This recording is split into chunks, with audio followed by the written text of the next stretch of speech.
welcome back to Play CCN, which is brought to you by Zone. I'm your host, Sandra Rossi. Well, it's been a huge week for the HVAC in our industry. Johnson Controls has sold its HVAC business to Bosch for US $8.1 billion. This is a HVAC business that generated $4.5 billion in revenue last year. Plus, the deal includes Johnson Controls' joint venture with Hitachi. Johnson Controls said this sale is all part of its transformation as they prepare for the next phase of growth.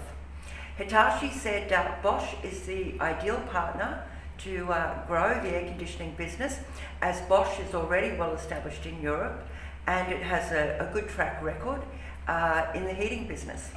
Hitachi and Bosch have formed a new company, and Bosch have entered into a brand agreement to sell Hitachi branded equipment globally.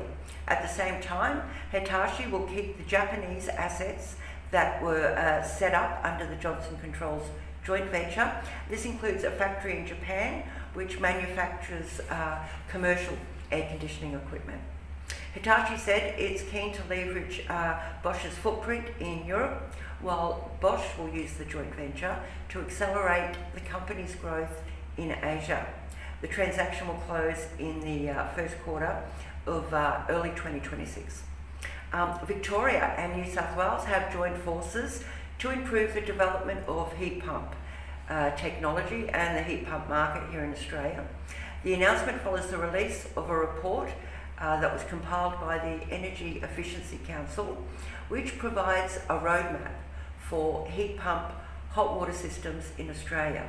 The roadmap includes 17 recommendations, from the development of standards to industry training and energy efficiency ratings. With governments providing rebates, right now heat pumps are booming. In the last 12 months, there's been more than 100,000 installations across both states of New South Wales and Victoria. To implement the recommendations, the government wants to establish a consultation group of industry representatives. While this report focuses specifically on hot water systems, CCN hosted a roundtable earlier this year covering all heat pump technology. The roundtable identified a long list of issues that need to be addressed to meet the net zero targets that are being set by governments around the globe. A video series and a special report will be published in the magazine and online in the weeks ahead, so stay tuned.